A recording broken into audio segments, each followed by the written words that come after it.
नहीं बात मानिएगा तो आप हवा में उड़ जाइएगा। मतलब क्यों? बोला कि आपके जात का वोट जो है वो हम खरीद लेंगे क्योंकि हमारे पास पैसा है। बोला ये भ्रम में मत रहना, वो 10 साल पहले वाला निषाद अभी नहीं है, अभी निषाद बदल चुका है। और आने वाला समय में हर एक लोग, अगर आप वेद व्यास जी को मानते हैं तो वेद व्यास जी को साक्षी मान के संकल्प लेना पड़ेगा कि आप मुकेश सहनी और वीआईपी पार्टी के साथ है, और वीआईपी पार्टी जो निर्णय लेगा उसके साथ आपको खड़ा होना पड़ेगा। आज आप जो परेशानी झेल रहे हैं, अगर आप अधिकार के लिए खड़ा नहीं होंगे तो जितना परेशानी आज झेल रहे हैं तो आने वाला समय में इससे ज्यादा परेशानी आपको झेलना पड़ेगा। अगर आप मेहनत करते हैं, मजदूरी करते हैं, कुछ अच्छा कर देते हैं तो आपके आने वाला पीढ़ी को उतना परेशानी झेलना नहीं पड़ेगा।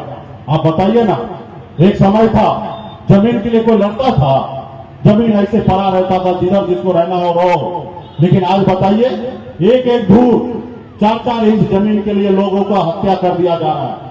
यानी कि आने वाला समय में एक एक जमीन है ना, सोना से भी ज्यादा महंगा होगा। तो इसके लिए आपके भी अपने आने वाला पीढ़ी के लिए जमीन को बचा के रखना पड़ेगा। ये नहीं कि किसी के पास है हजारों लाखों एकड़ और किसी के पास रहने के लिए घर नहीं है। तो इसके लिए आपको बराबरी की सरकार चाहिए, आपकी अपनी सरकार चाहिए। मैंने भी बिहार में आया, मैं संघर्ष कर रहा था, लड़ाई लड़ रहा था। हर चुनाव में हर नेता वादा करते थे और चुनाव के बाद भूल जाते थे कि मुकेश सहनी का भी कोई वादा है। तो साथियों, आज इस संसार में SC, ST, OBC इन लोगों को आरक्षण मिला था। आज भारतीय जनता पार्टी के आने से सामान्य वर्ग को भी आरक्षण मिला, क्योंकि उनकी अगर सरकार बना तो उस समाज को बल मिला। आज उन समाज में 8 लाख से कम कमाने वाले गरीब अपर कास्ट को आरक्षण मिल रहा है, तो क्योंकि उनको दल बना तो बल प्राप्त हुआ। तो हमें कोई ऐतराज नहीं है, ये बात सही है।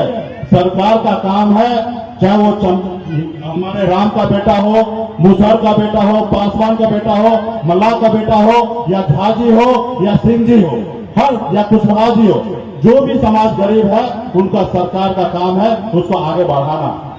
लेकिन आप ये तो मान लीजिए कि निषाद का बेटा भी गरीब है, 8 लाख क्या 1 लाख भी सालाना नहीं कमा पाता है। और जब नहीं कमा पाता है, हमारे भाई को बंगाल में आरक्षण है तो बिहार में मिलना चाहिए कि नहीं मिलना चाहिए?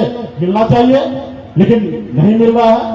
इसलिए नहीं मिल रहा है क्योंकि आप अपने पैर पे खड़ा नहीं है, आप अपने आने वाला पीढ़ी के लिए संघर्षशील नहीं है, आप अपने आने वाला पीढ़ी के लिए संघर्ष नहीं करना चाहता है, और अपने आने वाला पीढ़ी के लिए पसीना नहीं बहाना चाहते हैं। तो साथियों, समय आ चुका है, अपने आने वाला पीढ़ी के लिए, अपने समाज के लिए पसीना बहाइए, खून बहाइए।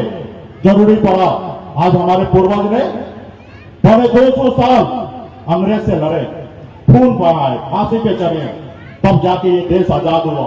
तब आज आजाद भारत में हम सांस ले रहे हैं, अपने आप को कह रहे हैं कि हम आजाद भारत में हैं। आज कल्पना कीजिए कि आपके पूर्वज अंग्रेज से लड़ाई नहीं लड़ते तो आज किसी अंग्रेज के बाथरूम में या घर में आप काम करते रहते, आपको इससे बेहतर जिंदगी नहीं मिलता, आपके गुलामी की जिंदगी मिलता। आज हमारे धन है हमारे पूर्वज, जिन्होंने फांसी के फंदे पे चढ़ गया और हमारे देश को आजादी दिलाया। उसी तरीके से आज अगर आप अपने लोगों के लिए, अपने समाज के लिए, अपने बच्चे के लिए, अपने गरीब लोगों के लिए हक अधिकार के लिए लड़ाई लड़िएगा तो आपके आने वाला पीढ़ी जो है वो आपको हमेशा याद करेगा। अगर आप नहीं काम कीजिएगा, अगर आज चुप जाइएगा तो आपके आने वाला पीढ़ी आपको कभी माफ नहीं करेगा, कभी माफ नहीं करेगा। क्योंकि इस समाज में आज चालाक लोग आ गए हैं।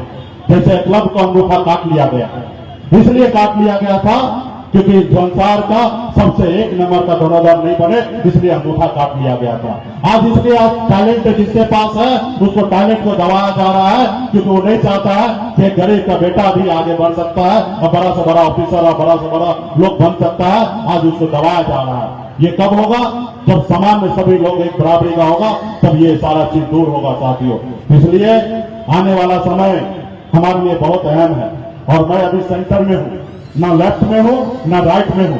हमको लेफ्ट और राइट से कोई मतलब नहीं है, हमको तो सिर्फ संविधान से मतलब है। बाबा साहब का बात हमें याद है कि अपने समाज को अगर जिंदा रखना है तो उसके लिए संघर्ष करो। और हम देख रहे हैं लालू प्रसाद यादव जी, मुलायम सिंह यादव जी, मायावती, पासवान जी, सब लोगों ने संघर्ष करके अपने लोगों को कुछ दिए, तो हम भी संघर्ष करेंगे। और हमने संघर्ष करके बहुत कुछ प्राप्त किया। बिहार में हमने इतिहास रचा, हम मंत्री बने, अपने दम पे बने, हमने एक मुख्यमंत्री बनाया।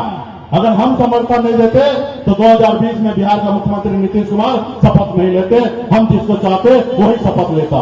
ये हमारे पास ताकत था और आने वाले समय में इससे बड़ा ताकत होगा। 4 विधायक बना तो हमने इतना पावर में, आने वाले समय में 40 बनाएंगे। हमारी पावर दिल्ली तक होगा। आप देखे होंगे पासवान जी के पास 1 सीट था और स्वर्गीय अटल बिहारी वाजपेयी जी का सरकार को गिरा दिए थे क्योंकि उनके पास बहुमत था। आप झारखंड में आप देखे होंगे मधु कोड़ा साहब 1 विधायक को लेकर वहां पे मुख्यमंत्री बन गए। तो साथियों, ये मुख्यमंत्री, प्रधानमंत्री, विधायक, सांसद आपके वोट से बनता और वोट मुकेश सहनी के पास है, मल्ला निषाद के बेटा के पास है। और आने वाले समय में अपने वोट का सही इस्तेमाल करके अपने हर समस्या को हम दूर करने के लिए जाएंगे। साथियों, मैंने कहा मैं अभी बीच में हूँ, मैं लेफ्ट हूँ न राइट हूँ, और आने वाला समय में दिल्ली में प्रधानमंत्री के लिए बहुत बड़ा रेस है। और प्रधानमंत्री हमको नहीं बनना है जो हमको बहुत ज्यादा घबराना है, परेशान होना है, और न ही हमको सांसद बनने का भी शौक है।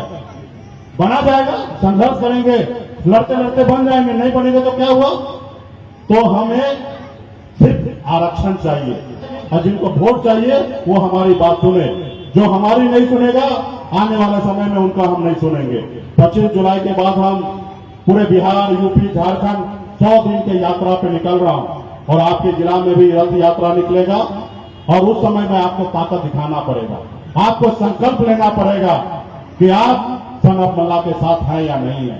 आपको संकल्प लेना पड़ेगा कि आप अपने पार्टी के साथ हैं या नहीं है। आपको संकल्प लेना पड़ेगा कि आप अपने आने वाला पीढ़ी, बच्चे के भविष्य के लिए संघर्ष करना चाहते हैं या नहीं करना चाहते हैं। आपको संकल्प लेना पड़ेगा क्योंकि हमें जिससे लड़ाई है उन्होंने हमको कहा हमारी बात मान लीजिए तो अभी सही रहेगा, नहीं बात मानिएगा तो आप हवा में उड़ जाइएगा। मतलब क्यों?